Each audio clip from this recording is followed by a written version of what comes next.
నమస్తే, welcome to N Times News. ఇప్పుడు headlines చూద్దాం. అయోధ్య చేరుకున్న చిరంజీవి రామ్ చరణ్. ప్రాణ ప్రతిష్ఠ సుముహూర్తం 84 సెకండ్లే.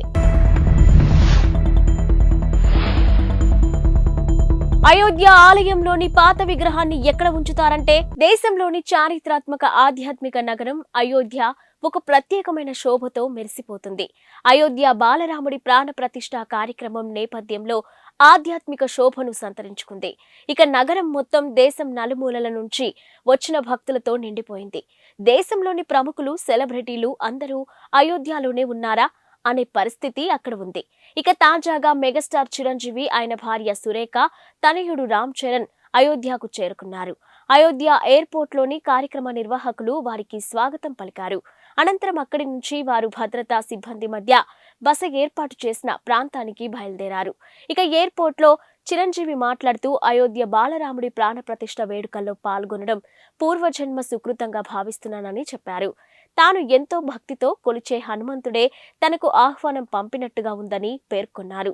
సర్వాంగ సుందరంగా ముస్తాబైన అయోధ్య రాముడి రామ మందిరంలో బాలరాముడి విగ్రహానికి మరికాసేపట్లో ప్రాణ ప్రతిష్ఠ జరగనుంది. వేద పండితులు, సాధువుల ఆధ్వర్యంలో జరగనున్న ఈ కార్యక్రమానికి దివ్య ముహూర్తం నిర్ణయించారు. ఈ సుముహూర్తం కేవలం 84 సెకండ్ల పాటు మాత్రమే ఉందని పండితులు చెప్తున్నారు. మధ్యాహ్నం 12:29:03 నుంచి 12:30:35 వరకు అభిజిత్ ముహూర్తంలో బాలరాముడి విగ్రహానికి ప్రాణ ప్రతిష్ఠ జరగనుంది. ఈ కార్యక్రమంలో పాల్గొనేందుకు ప్రధాని నరేంద్ర మోదీ ఢిల్లీ నుంచి మరికాసేపట్లో అయోధ్యకు చేరుకోనున్నారు. ఉదయం 10:25 అయోధ్య చేరుకొని వివిధ పూజా కార్యక్రమాలలో పాల్గొంటారు. ప్రాణ ప్రతిష్ఠ కార్యక్రమంలో భాగంగా 150 మంది సాధువులు, మత గురువులు, 50 మంది ఆదివాసీ తెగలకు చెందిన ప్రతినిధులు పాల్గొనున్నారు. ఇక వీరితో పాటు వివిధ రంగాలకు చెందిన ప్రముఖులు, కరసేవకుల కుటుంబ సభ్యులు సహా ఆహ్వానం అందుకున్న 7,000 మంది అతిథులు అయోధ్య చేరుకున్నారు. కాగా ప్రాణ ప్రతిష్ఠ కార్యక్రమం పూర్తయ్యాక అతిథులను ఉద్దేశించి ప్రధాని మోదీ ప్రసంగించనున్నారు. ఆపై సీఎం యోగి, శ్రీరామ జన్మభూమి తీర్థ క్షేత్ర ట్రస్ట్ చీఫ్ మహంత్ గోపాల్ దాస్ కూడా ప్రసంగిస్తారు. దేశంలోని 100 కోట్ల మంది హిందువులు ఎంతగానో ఎదురు చూస్తున్న సమయం ఆసన్నమైంది.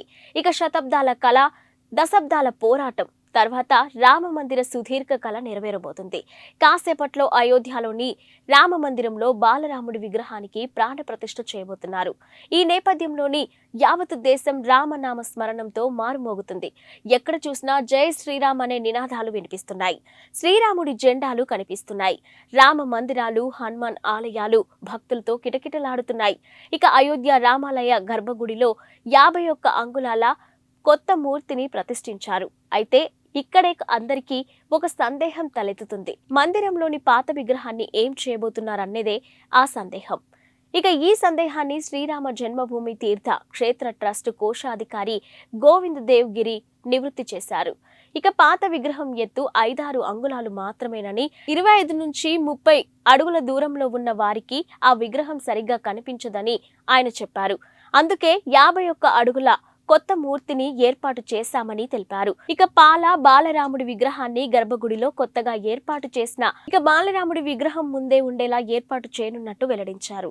రామ మందిర నిర్మాణానికి ఇప్పటి వరకు 1100 కోట్లకు పైగా ఖర్చు అయిందని గోవింద్ దేవ్గిరి తెలిపారు. మొత్తం పనులు పూర్తి కావడానికి మరో 300 కోట్లు ఖర్చు అవుతాయని చెప్పుకొచ్చారు. టాలీవుడ్ సూపర్ స్టార్ మహేష్ బాబు ఇటీవల జర్మనీ వెళ్లడంపై రకరకాల ఊహాగానాలు వినిపించాయి. ఈ ఊహాగానాలకు చెక్ పెడుతూ అట్లాంటాకు చెందిన మూవీ ఫాలోవర్ క్రిస్టోఫర్ కనగరాజ్ ఓ ఫోటోను షేర్ చేశారు. రాజమౌళి కాంబినేషన్లోని మహేష్ బాబు ఓ సినిమా చేస్తున్నారంట. అయితే అంతర్జాతీయ స్థాయిలో రూపొందనున్న ఈ సినిమాను కేఎల్ నారాయణ నిర్మించనున్నారు.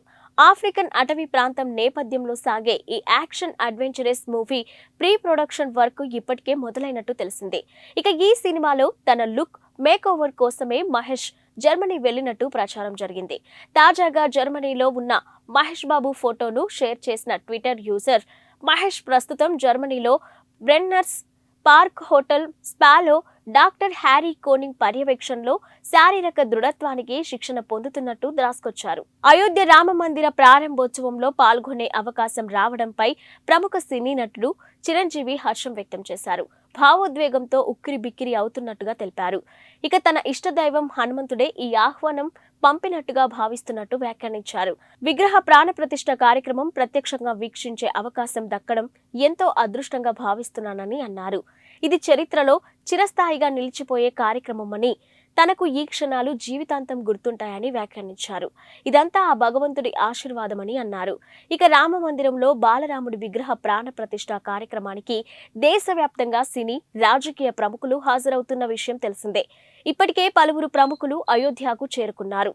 ఇక టీడీపీ అధినేత చంద్రబాబు, జనసేన అధినేత పవన్ కళ్యాణ్ అయోధ్యకు వెళ్లారు. 500 ఏళ్ల ఎదురు చూపుల తర్వాత ఈ కల సాకారమవుతుందని పవన్ వ్యాఖ్యానించారు. నేటి మధ్యాహ్నం 12:20 జరిగే ప్రాణ ప్రతిష్ఠ కార్యక్రమానికి దేశం నలుమూల నుంచి 7,000 మంది ప్రముఖులు హాజరవుతున్నారు.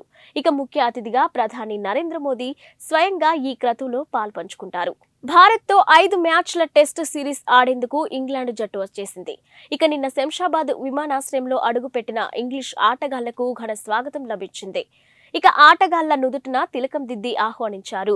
ఇందుకు సంబంధించిన వీడియోను ఇంగ్లాండ్ బోర్డు తమ అధికారిక ఎక్స్ ఖాతాలో పంచుకుంది. 5 టెస్టుల సిరీస్లో భాగంగా ఈ నెల 25న హైదరాబాద్లోని రాజీవ్ గాంధీ అంతర్జాతీయ క్రికెట్ స్టేడియంలో తొలి టెస్టు ప్రారంభమవుతుంది. రెండో టెస్టుకు విశాఖపట్నం వేదికగా కానుంది. ఇక కాగా విమానాశ్రయంలో క్రికెటర్లను చూసిన అభిమానులు వారిని తమ సెల్ ఫోన్లో బంధించేందుకు పోటీపడ్డారు.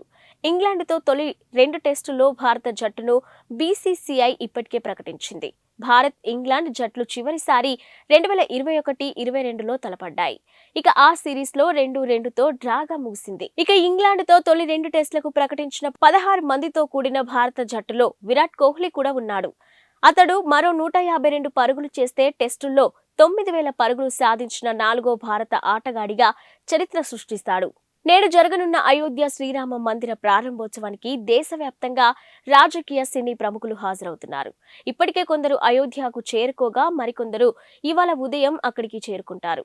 ఇక టీడీపీ అధినేత చంద్రబాబు, జనసేన అధినేత పవన్ కళ్యాణ్, సూపర్ స్టార్ రజనీకాంత్ కూడా అయోధ్యకు చేరుకున్నారు. ఇక అయోధ్యలోని టీడీపీ అధినేత చంద్రబాబు నాయుడు ఇప్పటికే పలు ఆలయాలను సందర్శించారు. పండితులు చంద్రబాబును సత్కరించి తీర్థ ప్రసాదాలు అందజేశారు. 500 ఏళ్ల ఎదురు చూపుల తర్వాత ఈ కల సాకారమవుతుందని జనసేన అధినేత పవన్ కళ్యాణ్ వ్యాఖ్యానించారు. ఈ కార్యక్రమంలో పాల్గొనే అవకాశం రావడం అదృష్టమని అన్నారు. తెలుగు రాష్ట్రాల నుంచి పలువురు ప్రముఖులు కూడా ఈ కార్యక్రమానికి హాజరవుతున్నారు. కాగా మధ్యాహ్నం 12:20 బాలరాముడి ప్రాణ ప్రతిష్ఠ కార్యక్రమం నిర్వహిస్తారు. ఈ కార్యక్రమానికి సంబంధించి దేశవ్యాప్తంగా 7,000 మంది ప్రముఖులకు ఆహ్వానాలు వెళ్లాయి. ముఖ్య అతిథిగా ప్రధాని నరేంద్ర మోదీ పాల్గొంటారు. జనవరి 22 దేశం యావత్తు గుర్తుంచుకోదగిన రోజు. ఆ మాటకొస్తే చరిత్ర పుటల్లో చిరస్థాయిగా నిలిచిపోతున్న రోజు. నేడు అయోధ్యలో జరగనున్న రామయ్య ప్రాణ ప్రతిష్ఠ కార్యక్రమంతో దేశంలో పండుగ వాతావరణం నెలకొంది. ఈ వేడుకను కనులారా చూడాలని దేశం నలుమూలల నుంచి ఇప్పటికే వేలాది మంది అయోధ్యకు చేరుకున్నారు. అసలు అయోధ్య రామయ్య మందిరానికి ఎందుకంత ప్రాధాన్యం? రామయ్య నడియాడిన అయోధ్యలో మళ్లీ పూజలందుకోబోతున్న శ్రీరామచంద్రమూర్తికి సంబంధించి అయోధ్యలో ఎప్పుడు ఏం జరిగిందనేది ఓసారి చరిత్రను తిరిగేసి చూద్దాం. 1526 పాన్పట్ యుద్ధంలో ఇబ్రహీం లోడీని ఓడించిన బాబర్ ఇండియాలో అడుగుపెట్టాడు. దీంతో మొఘలులు సామ్రాజ్య పాలన ప్రారంభమైంది. ఇక అతడి జనరల్లోని ఒకరు ఈశాన్య భారతదేశాన్ని జయించిన సమయంలో 1528లో అయోధ్యలో పెద్ద మసీద్ను నిర్మించి దానికి బాబ్రీ మసీదుగా పేరు పెట్టి బాబర్ను ప్రసన్నం చేసుకున్నాడు. ఇక మసీదు వెలుపల హిందువులకు పూజించే వెసులుబాటు కల్పించారు. ఇటీవలే టీడీపీని వీడి వైసీపీలో చేరిన విజయవాడ ఎంపీ కేశినేని నాని నిన్న అమృత్సర్లోని పవిత్ర సిక్కు ఆలయం గోల్డెన్ టెంపుల్ ను సందర్శించారు. స్వర్ణ దేవాలయం వద్ద కుటుంబ సభ్యులతో కలిసి తీసుకున్న ఫోటోను షేర్ చేసిన నాని గత సాయంత్రం ఆలయాన్ని సందర్శించి అందరూ ఆరోగ్యంగా, సంతోషంగా, సుఖ సంతోషాలతో ఉండాలని ప్రార్థనలు చేసినట్టు తెలిపారు. గత కొంతకాలంగా టీడీపీతో అంటిముట్టనట్టుగా ఉంటున్న నాని ఇటీవల ముఖ్యమంత్రి వైఎస్ జగన్ సమక్షంలో వైసీపీలోకి చేరారు. ఆ వెంటనే టీడీపీ అధినేత నారా చంద్రబాబు నాయుడుపై తీవ్ర వ్యాఖ్యలు చేశారు. అధికారం కోసం జనసేన అధినేత పవన్ కళ్యాణ్ ను కూడా బాబు మోసం చేస్తున్నారని, ఇక తన కొడుకు లోకేష్ ను సీఎం చేయడమే ఆయన లక్ష్యమని పేర్కొన్నారు. సానియా మీర్జా నుంచి విడిపోయిన పాకిస్తాన్ మాజీ క్రికెటర్ షోయబ్ మాలిక్ పాక్ సినీ నటి సనా జావేద్ ను వివాహం చేసుకున్న సంగతి తెలిసిందే. ఇక ఈ నేపథ్యంలో విడాకుల వ్యవహారంపై సానియా మీర్జా కుటుంబం స్పందించింది.